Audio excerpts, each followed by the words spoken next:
nk'ariya mu mwaka wa 39 mu 70 nk'uko kabandanya.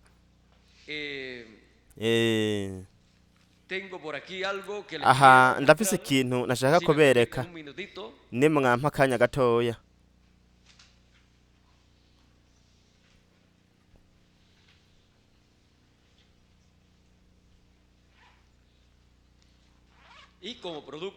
Kandi nk'inyungu y'ibi ndafise agatabo ico gihe nigeze kugaha Bermudez kugira ngo agakuremwo nk'imirongo ibiri canke nk'itatu, ariko acashaka kuyikuramwo yose. Kandi ariko nta mwanya nari namuhaye, kuko umwanya nari namuhaye wari umwanya uwo nari nzi yuko adashobora gukuramwo n'ica kabiri. Muri ico gihe nta fotokopi yari afise,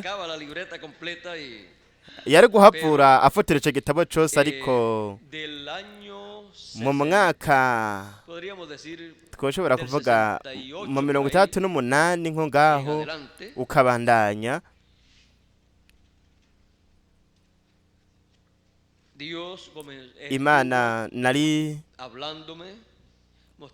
Imana yari kiranganiriza inyereka ibintu vyinshi mu ijambo ryayo. Nuko nafashe ibitabo icibihendwe vy'icengero n'icimatanijwe hamwe n'ibindi mu Congereza na mu Gisipanyol. Nuko kino gitabo cimatanijwe hamwe n'icibihendwe vy'icengero umengo ni hari niwe yabiteranije hamwe n'abandi bantu. Ni igikorwa ciza cane, kandi n'ubu ndacafise ivyo bitabo. Aha murashobora kubona iki cabaye igikorwa co mw'ino myaka iheze, kandi nk'uko mushobora kubibona muri bino bitabo byose jewe nagiye ndafise aho bagiye barabicapura bakerekana ibitabo birimwo. Rero narabisomye ndavyiga, ibitabo vyimatanijwe, ibihendwe vy'ishengero, ndetse ngenda ndanavyerekana, nerekana uko ibitabo bigenda bikurikirana muri kino gitabo. Nuko aho niho Imana yariko iranyereka ko ibihe by'ishengero nk'uko Mwendata Branham yavuze ko vyari vyararangiye, ndetse vyongeye n'ikiringo ca kabiri naco nyene cari cararangiye.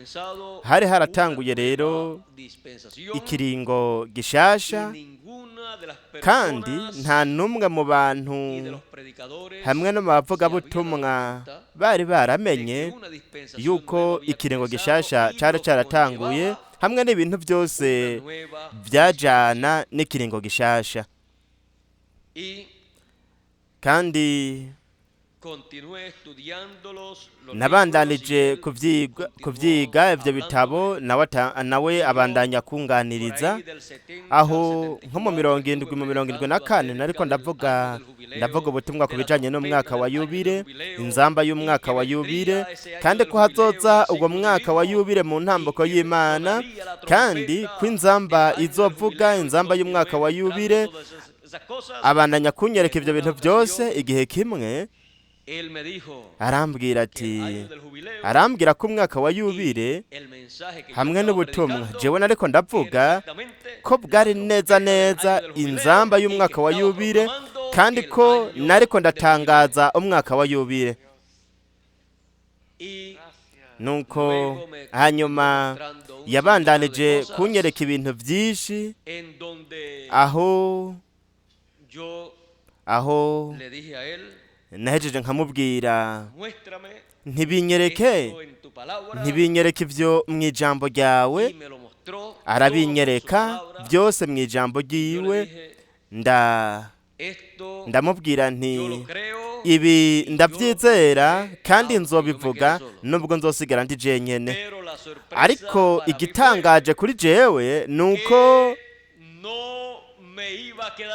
ntari gusigara jenyene, ariko namwe abari barindiriye, nari gusigaranya namwe abari barindiriye inzamba y'umwaka wa yubile, kugira ngo mwakire ubu butumwa, nuko mubohogwe mwidegemvye.